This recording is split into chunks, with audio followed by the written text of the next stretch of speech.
Hello, my name is Aisha Yusufu, and today I'll be looking at some of the papers coming out of Niger. Today, of course, is July 13th, 2020. Can't even believe that it's already July 13th. Anyway, 2020 hasn't been that funny. So, life. These days are just going fast. But today, I just want to look at some of the headlines that are coming out. First of all, I'll pick the Punch newspaper and then look at some of the things. We might not be able to talk about all because most times you see that the front page is so jam-packed with so many news, but we'll pick some of them. First, there's one on top. They say FG China finalizing negotiations on 43.24 billion Ibadan port. This newfound love between FG and China.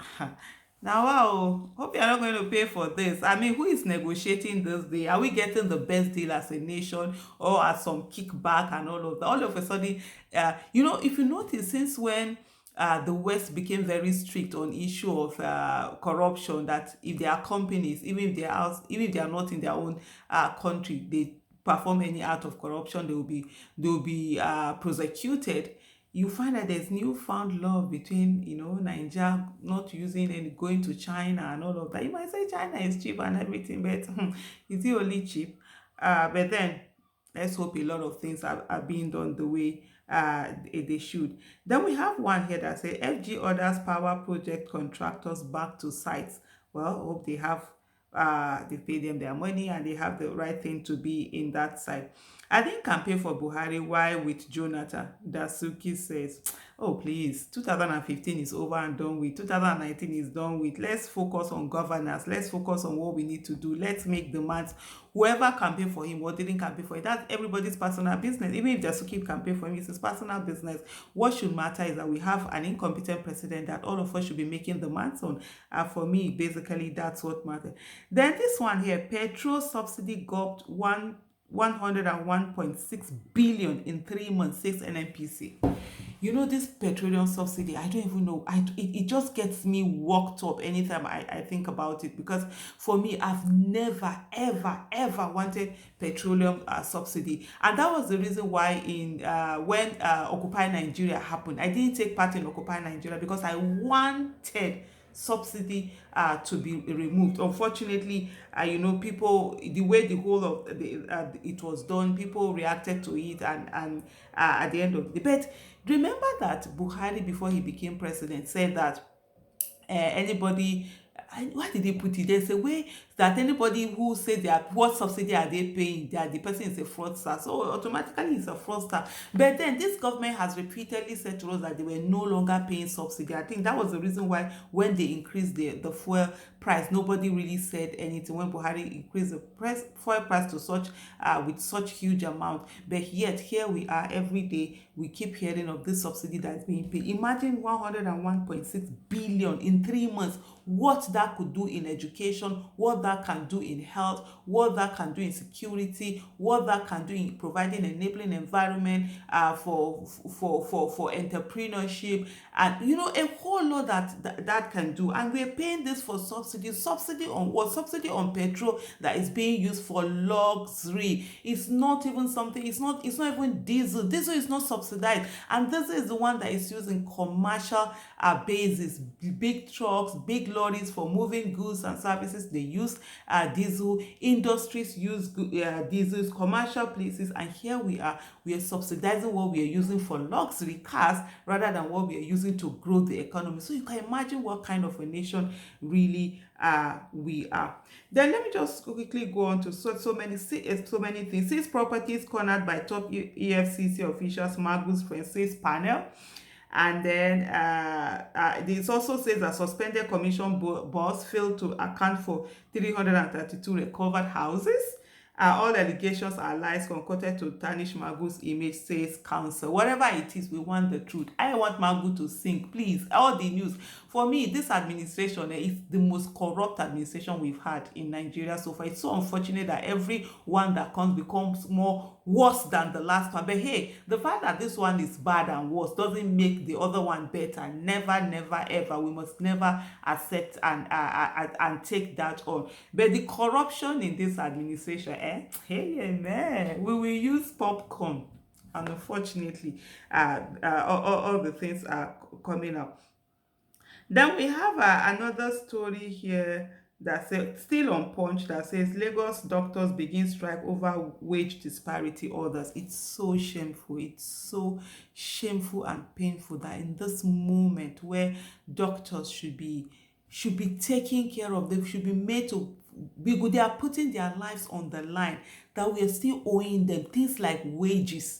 We are owing them, and I don't blame them. For me, I don't blame them. I support they are going on strike, because anything happens to them, they die now. The nation moves on. Even their children will not be guaranteed good quality education, because unfortunately in Nigeria, access to good quality education is dependent on the economic status of one's family. And it's really sad that this is where we are as a nation, that strikes, our doctors who are at the front line battling for us are also having to fight for their money. I think it's about disparity between the federal allowance and state allowance. I mean, Lagos is buoyant enough to be able to pay there. I can't be putting my life on the line. They both, the ones working at federal level and state level, they're all putting their lives on the line. If there's any Lagos, come on, you guys have money. Please, please, please. Play the doctors. Fraudster detains American lady in Lagos hotel. Defrauds her of 18.5 million naira. How did that happen? It detains her. Well, you need to see that story of that. But now, wow, all of this fraudulence going on is just not fair. FT comments air peace as UK denies airline landing. I can't see that very well. Unfortunately, I'm actually reading this from my phone, sent to my phone, so I don't have the papers with me. So I'm saying something. uh okay, denies them landing permit. Oh wow, FG comment. Oh, airpeace were denied landing permit, probably for the evacuation and all of that. Well, that's quite interesting. Beyond commending airpeace, I would love to know what has FG also done with the UK. Did they not know that they were coming before? Were they not told? Why were they denied the landing permit? Was there a violation? That would be quite interesting to know. From there, we move on to the nation, right? Today's nation, we have bankers 25 billion revival pill for National Theatre. National Theatre. I think that National Theatre, right from first start. Please, let's put 10,000 jobs coming. Well, I hope let's be pragmatic in what we are doing. If it's going to lead to that coming up, I'm not safe for those in the art industry. Now, please don't come after me. But let's just be pragmatic. For me, if it's still going to be with government, owned by government, if it's going to be in the hands of private sector, I'm good with that, because anything government, people will now come and start be using it for free myself. Leader of 1 million boys gang shot dead in Ibadan. Okay, this 1 million boys guy, it's cultish, this thing. They really terrorize people. I came to know about them during the lockdown, where all of that terrorism was they practically terrorizing neighborhoods and all of that. But beyond all of this shooting there, sometimes when I heard have been shot there by police, I don't trust police. Police can shoot anybody and put a label on you just to make them feel good. But beyond just shooting and killing, can we get these people? Can we be interrogating them? Can we be getting information from them? Can we be getting to know how, more, not just it's easy for police to, they just shoot you and then the next thing they'll put a label on that. Sometimes they do get the right people, don't get me wrong, but then it just you just are thinking, is it the real one, or is it just police making up something? Also on the nation, we have $2.8 billion AKK project rekindling economic hope. Ijo Ishekiri threatens government. So that's on the nation. Then we have, or same on the nation, it says why US UK orders are monitoring Magus probe, concern about allegation process, fear hearing, anti-graft campaign, 550 billion recovered fraud in TSA, says EFCC Magu, Malemi defense crude oil sales. So, for example, I don't even know Malemi, whether Malemi seems to be everywhere. Malemi is here, Malemi is there, Malemi is this.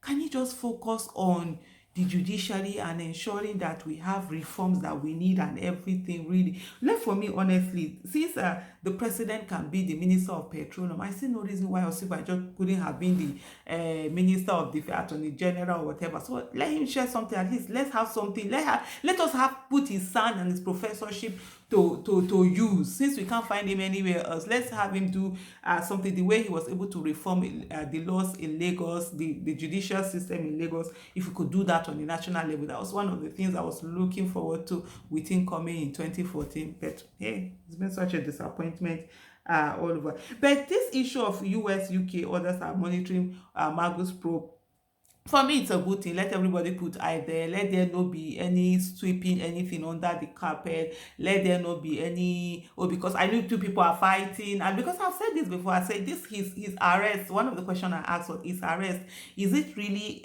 a anti-corruption kind of, fight against corruption going on, or is it two people fighting in the government and then they are just taking it out on each other? I mean, let people be interested. Let's all monitor and see what comes out. For me, anybody, go after everybody from the president to whoever, anybody that is corrupt, anybody that has taught Nigeria's money, whoever you are, whether you've been in office before or not, we need to go after that person and recover our money. We need that. Enough of some people who have turned Nigeria to their personal business pocket, and then you find out that their children, they lorded it over our parents, their children lorded it over us, and then their own grandchildren will now load it over our own children. No way. No Nigerian is more Nigerian than any Nigerian. So we must ensure that this country, we fit some anyhow. Nobody is above anyone. More dust in Ondo over Deputy Governor Ajayi. House home, let me see, home APC local government chapter asked him to quit. House will just call for speaker's exit. A lot of shenanigans, a lot of politics.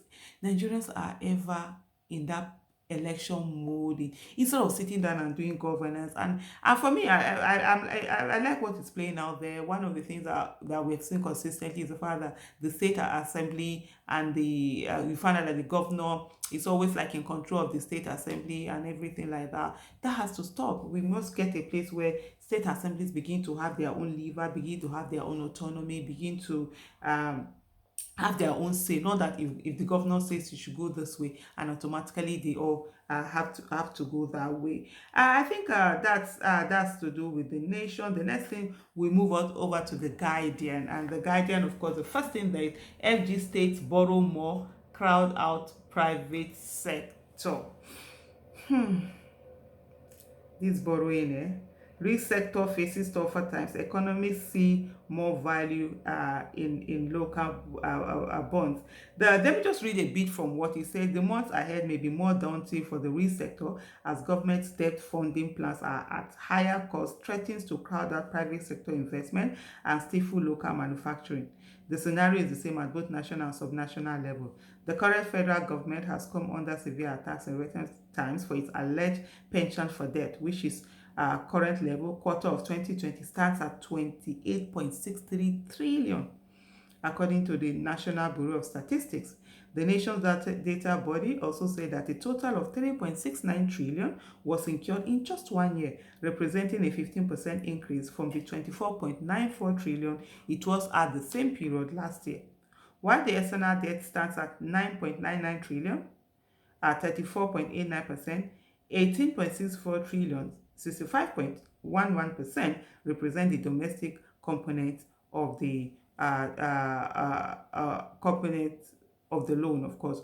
But so that news continues on page 18. I mean, our borrowing, the borrowing is out of this way. We're borrowing to service our loans. We're borrowing for a lot of things. Our oil revenue is not even enough to pay to pay the wages and everything. It's really sad. And the fact that we keep borrowing, we're wondering who are the people who are going to pay for this? What generation? We are burdening the unborn generation, even before they were born into their debt. Some kids that even their parents have not yet met, that are going to be born into their Nigeria. We've already put debt on their head. Basic, it's already on their head. So you can imagine what that it's like. It's just crazy. It's unbelievable, really. And I think we just need to really do something about it. You know, debt is good if you're borrowing to do something that will bring up we'll be able to generate income, or we development from development. But most of these debts, these projects are highly inflated. People just use it to make their money. They cut their corners, they enrich their families, and the nation is more poorer for it. We can't continue like this. We can't continue to do the same thing we've done over and over and over again and expect different results. This was what our parents did, and the rest of us sat down, they did nothing, and see where we are today. We can't hold over a failed nation to our country. We all need to do better, honestly. Blame Tinubu Akande Fayemi if Southwest loses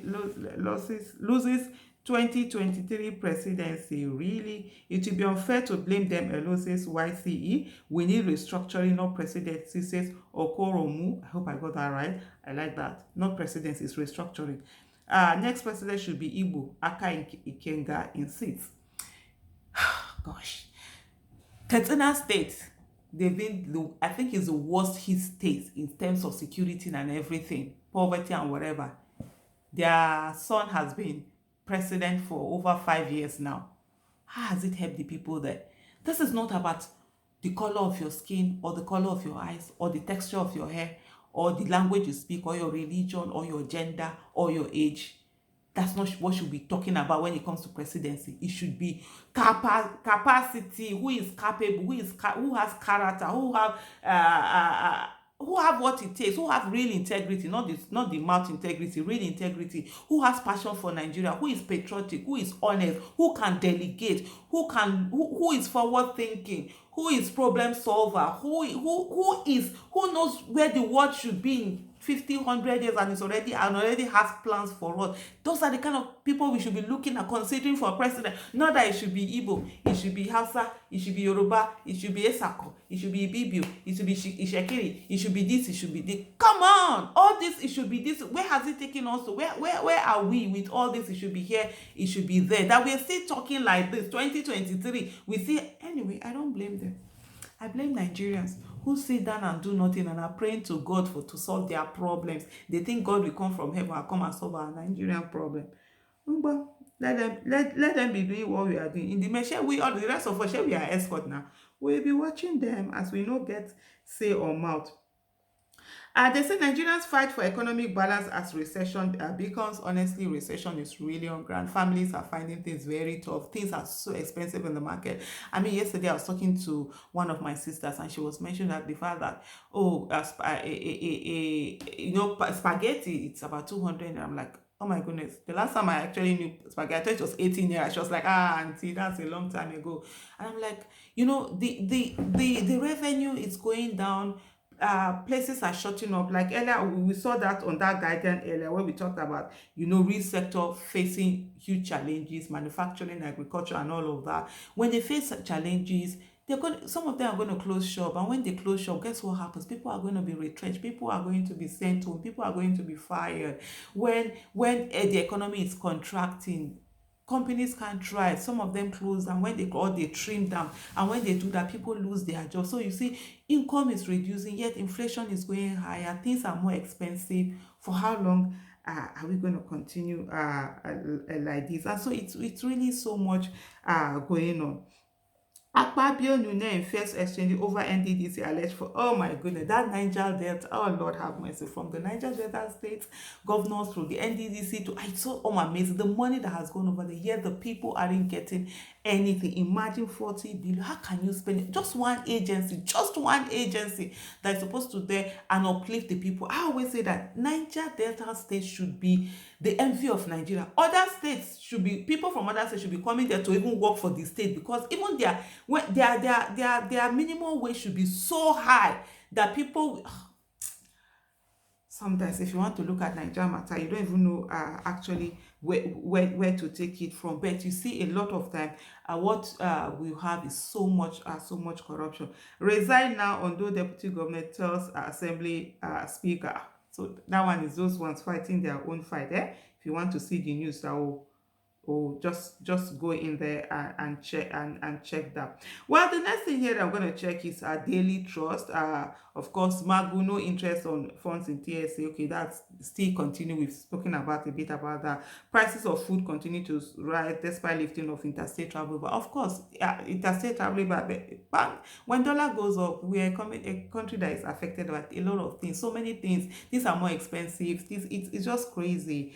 10 constituencies are waiting INEC to fill vacant seats, regrouping Sokoto bandits force thousands out of their cup. So bandits in Sokoto going on, and yet we have somebody who calls himself a general as president. I just don't know what Buhari is doing there in Aso Villa. We need to come down as a nation and just tell them to please go back home. It's okay. You can be going. It is time for us to do that.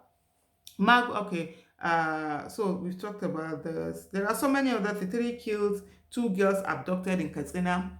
I mean, they didn't ask whether the president is from there or not. These the bandits are really killing people, and it's heinous, raping women and girls in front of their fathers and husbands, doing all sorts of atrocities. It's just unbelievable. We have here also the Tribune, where they say why 2020 budget was increased despite low revenues. It's just unbelievable. You would think by now that we'll be cutting down cost of governance. Why are we not even talking about National Assembly? Why are they still collecting that humongous salary? People are starving, people are dying. We are paying some people to just come and do what? This issue, we should make that place part-time. If you don't have a job, don't come to National Assembly. We should remove the money. It shouldn't be a money-making venture place. It should be a place where people who are willing to sacrifice for Nigeria should come. We need to put a hold in that place.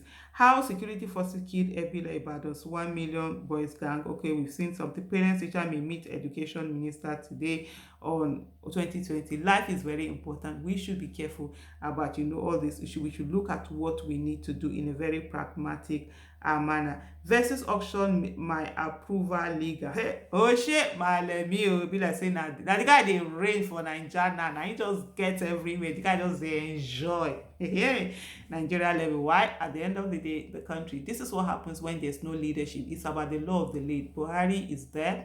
It's not, it's there like somebody who is not. As far as I'm concerned, we don't have a president. What we have there is a vlogger and a blogger who is having fun at our expense. So we have more of on the Tribune. Military airstrikes kill scores of bandits in Zamfara forest. It's always hopefully we got that. APC chieftain fights to challenge a dissolution of NWC steel politics. Northern Speakers Forum wants quick implement of state legislative autonomy. Better high time to get that done. And then from this, we'll move on to the business day, and I think that will be the final newspaper for today. We are looking for. I'm not a business. I'm not an economist. Somebody said I shouldn't say that. I should go and be reading. I'll be doing that. But I'm a market woman. Coronavirus is a killer. PPE shortage is a catalyst. Absolutely. And then bad governance is the pseudo catalyst, is the biggest of the catalysts of all. And today we are finding the effect.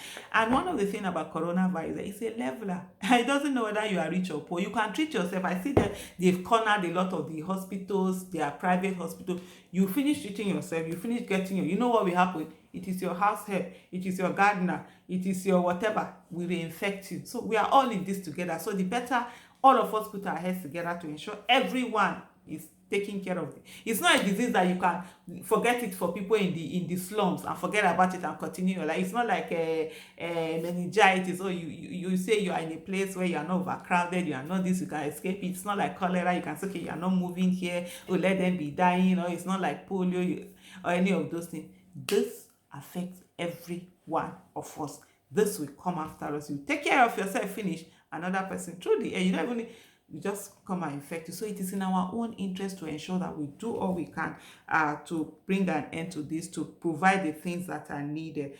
So we shouldn't be having things like shortages of PPE kits and all of that. CBN taps cash reserve ratio, debits as backdoor of piling OMO costs. You need to read that. I don't have the requisite knowledge to talk about on that, but then I'll read more. I'll begin to read more on economy and everything. read more on so that at least I'll be able to have the information. Everything is about knowledge, and for me, things that I don't have the knowledge for, I really don't dabble into them. So I just stay clear of them, and I just listen to people, and I learn from it. Oh, okay. So those are some of the newspapers from today, July 13, 2020. And then, at the end of the day, Nigeria is our country, and we have to do everything to make it a great country. And I'll always say one thing: Black lives will not matter until Africa gets its act together and do the needful. Everything is about economic power. The day African countries get themselves together, get everything on, and get that the economic empowerment that God gave them, that they have refused to harness, put it together, wherever we are, Black lives will matter.